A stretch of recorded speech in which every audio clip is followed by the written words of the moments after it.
Ayesha F. Hamid is an American poet and creative nonfiction writer published in Big Easy Review, Philly Flash Inferno, and Rithala Review. Her full-length memoir, The Borderland Between Worlds, is available now from Octus Publishers. Ayesha also has a full-length poetry collection called Waiting for Resurrection. She holds an MFA in creative writing and an MA in publishing from Rosemont College. She also holds an MA in sociology from Brooklyn College. She's also editor-in-chief at The City Key, and aside from writing, she loves to travel and photography. Please follow her on Twitter at @AHamidWriter. Please welcome Ayesha Hamid. So let me start with the preface here.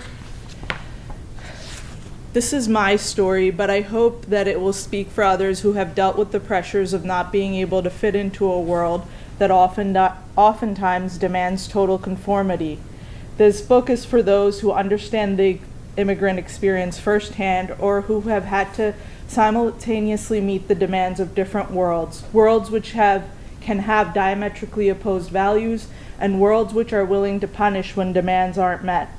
It is for immigrants struggling to find a new home and a better life. It is for those who are teased for not meeting an ideal, or for those who actually fit in but are kind enough to help those who don't. It is for the children who sit alone and embarrassed during lunchtime, and for those who continue to be bullied, terrorized even, for being different. In this borderland, not fully belonging anywhere or with anyone is a great burden to bear. It feels like a space of cowering weakness, but it can be a place of incomparable strength. We walk between worlds, and in order to survive, we have made peace with everything and everyone. We are the only ones who can clearly see both sides and understand both worlds. We are immigrants who have found the way, and we are the other. We are the bridge that can end conflict. We bring peace. So that was part of the preface, and now I'm just going to get into, this is chapter 7, and it's about my first year being away from home. I grew up in a very strict background, and my parents didn't understand why I was going off to college, and it's just kind of that experience of kind of managing that and going away. But I had a really good time when I got away, and was in college for the first year. I had freedom for the first time. So we'd gather in the hall lounge when the nights were particularly quiet and ominous. One evening, we sat in the lounge and waited for a sign to see what we should do next. We could tell that something in between the moon-laden sky and the howling wind was watching us. Yes, something strange conveyed its presence in the ether. With her hair tied back in a bun and her dark eyes aglow amidst her tan-brown skin, Kim relates some of the rumors that still circulated about St. Joseph's Hall. Kim's father was from Jamaica, so she had a knack for knowing about extraordinary things.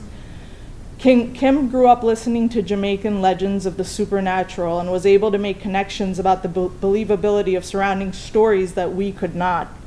Preparing myself, I sank back into my seat on the sofa. Only one of the lights was on, and it reflected off of different surfaces in the lounge.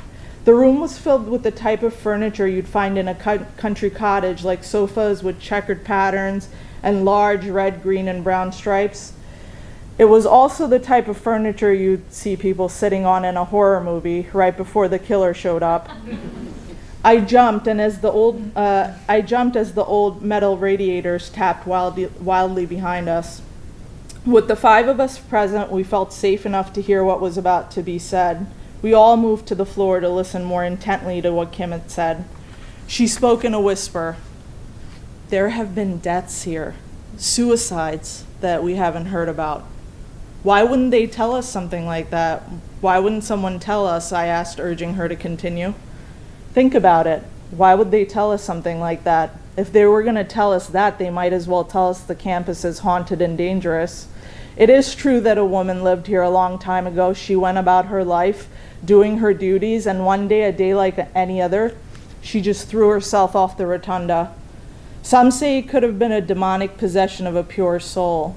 Keep your ears open late nights. You will hear her walking out of eternal sleep, because she still wants to make her footsteps heard through these echoing halls. Perhaps she was forced to witness something unbearable, like an event or events that made her so still she had to take her own life, ended quickly in a suicide. Never doubt that she still walks here, or she may have to reveal herself to you." "Whoa," we all said, looking at each other and shaking our heads.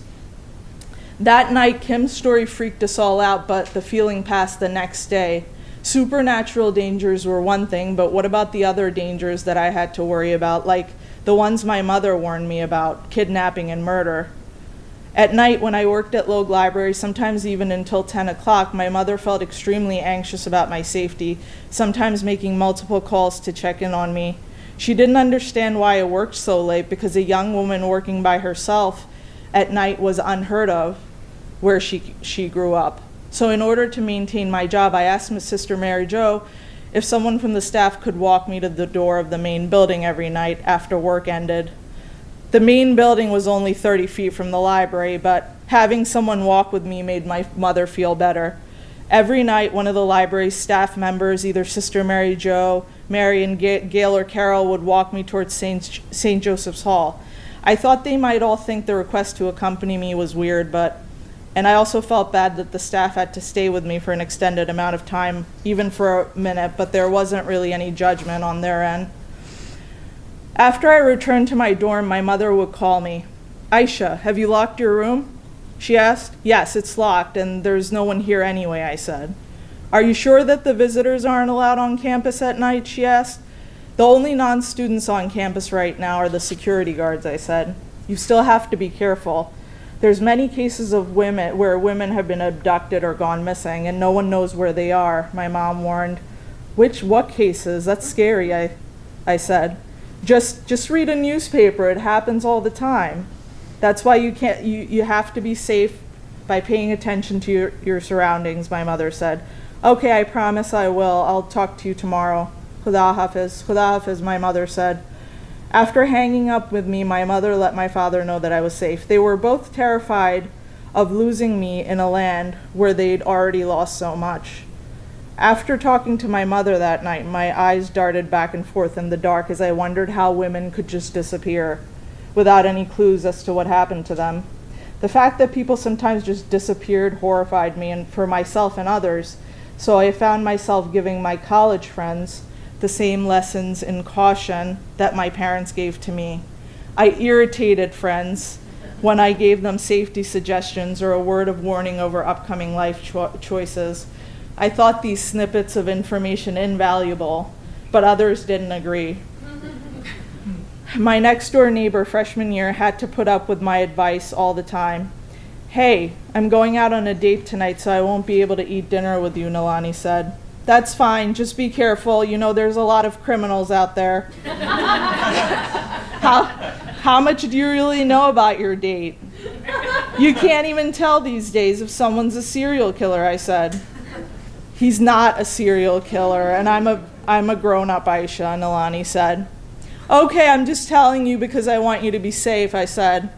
"Enough, Ayesha, I'll be fine," Nalani said. "Just be safe," I said, satisfied I had had the last word. Nagging my classmates paid off one winter night when I rescued 3 women, myself included, from a potentially dangerous situation. With hardly any signs of life, the chill made the all-girls campus even more quiet than usual.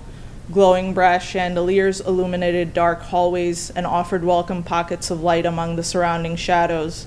Sitting in my room in St. Joseph's Hall, I read the following week's assignment. The Awakening was due for Monday's literature class, and so far, the book was living up to its powerful title. I read on so I could discuss the assignment in detail on Monday.